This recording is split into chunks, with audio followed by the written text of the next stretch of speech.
this message coming through very kind of aggressively about communicating, speaking up for yourself, declaring what it is that you want, telling people when you've had enough, walking away from situations that you are done with, deciding that it's more important for you to express how you feel than to make sure that everyone is um, happy with the things that are coming out of your mouth.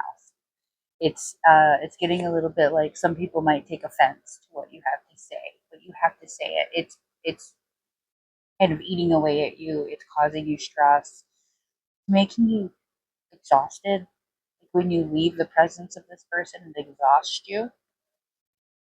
So this is a very heavy on the you must communicate for yourself. You must express yourself, what it is that you truly feel. The people that love you and that want to be a part of your life are not going to actually take offense or run from this communication. Only the people that are energy vampires, that are getting something out of the engagement but not giving equally, that are going to be uncomfortable with what you have to say. So you need to be honest. You can find the nicest way possible to say it. You can be as tactful and polite as you want to be.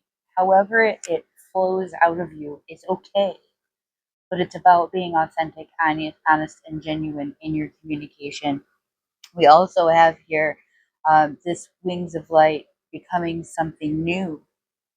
So it's changing the dynamic of the relationship, or it's changing the way that you show up for yourself, changing the way that you present yourself to the world, changing the way that you engage with people. I'm hearing a little bit about workplace, um, kind of assuming, hearing like you always say yes. And so this is a little bit about saying no, about knowing when to say no, knowing how to say no. Maybe you're used to always saying yes. Maybe you want to feel like you're so useful and so helpful, and you just do everything that you're worried that they're going to think that you're not because you say no. That's not the case. You do enough. You know you do enough, and you need to honor and accept that about yourself. So communication, authentic and genuine, speak up for yourself. They cannot read your mind. You must be putting yourself first in these moments. Just be honest. The people that love you will want to be in your life. Pulled three cards from the Akashic Oracle deck. Wonderful experiences that you're having, experiences that you've been making room for, the way that you feel about yourself are improving. It does have a lot to do with the way that you are expressing yourself. If you were listening to the video just before, it was about speaking up for yourself and being honest, saying what needs to be said, expressing yourself in an honest way. The abundance card to assure you that you need to be open to receiving it. You need to welcome it in. You have to be very careful about the thoughts that are crossing your mind about thinking about debt and how you're going to pay your bills and how you're going to get this done and how you're going to get this done. Think instead about how much you've accomplished. Think instead about the perfect job that lands in your lap or that unexpected money. Where did that come from?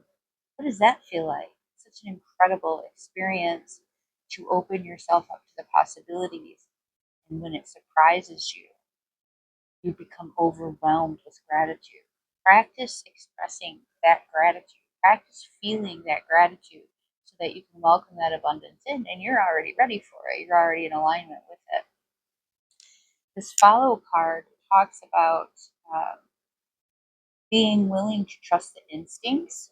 And I'm also getting that there is kind of an extra circumstance or person involved here that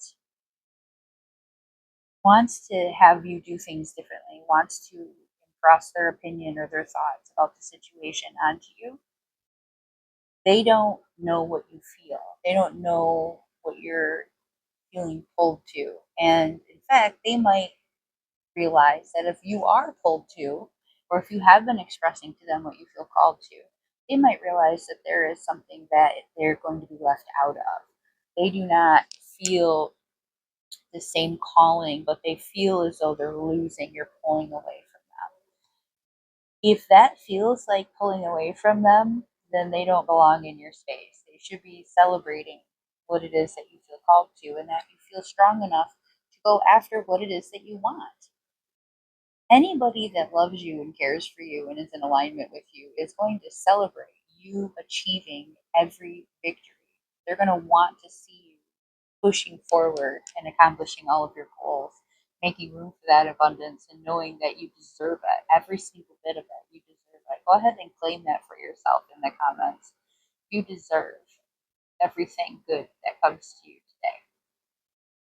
The message is here from the Animal Spirit Oracle deck, just to kind of reinforce challenges that you have come across are in order for you to fully appreciate the blessings that are coming.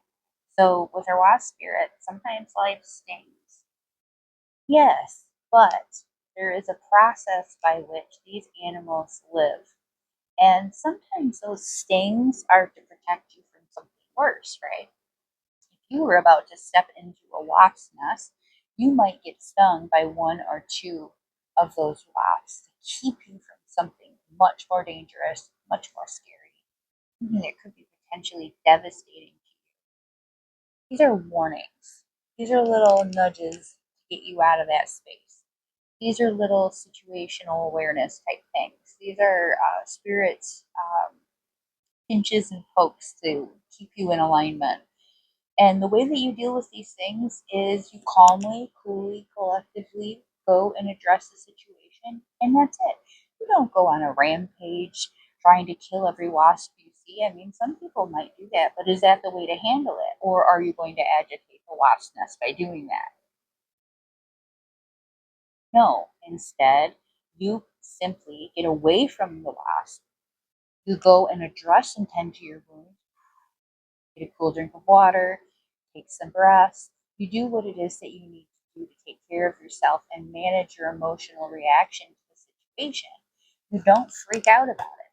So, this rhino spirit about overcoming obstacles is the confirmation that the way that we need to handle this is not by plowing directly into it. The rhinoceros has the power to do that. You have the power to go directly at any obstacle and slam your full weight into it. But is that effective? Is that a good use of your energy? Not. We know this. We've tried this before. We've tried pushing. Oh, you don't want to answer my call? I'll call over and over and over again. You don't want to answer my text? I'll send 15,000 texts. You haven't answered my email? I'm going to send 10 more emails. Or do you send one highly effective, this is how it is, here is your deadline, thank you, and then step back and allow things to occur? Or when you see an obstacle, do you simply say, I can't get through there, let me find another way and go in another direction? Do you say, that is not for me. I am going to go over here where it is for me, and I will not have these conflicts. Keep these things in mind because these things are going to play a big role in your future. Many blessings.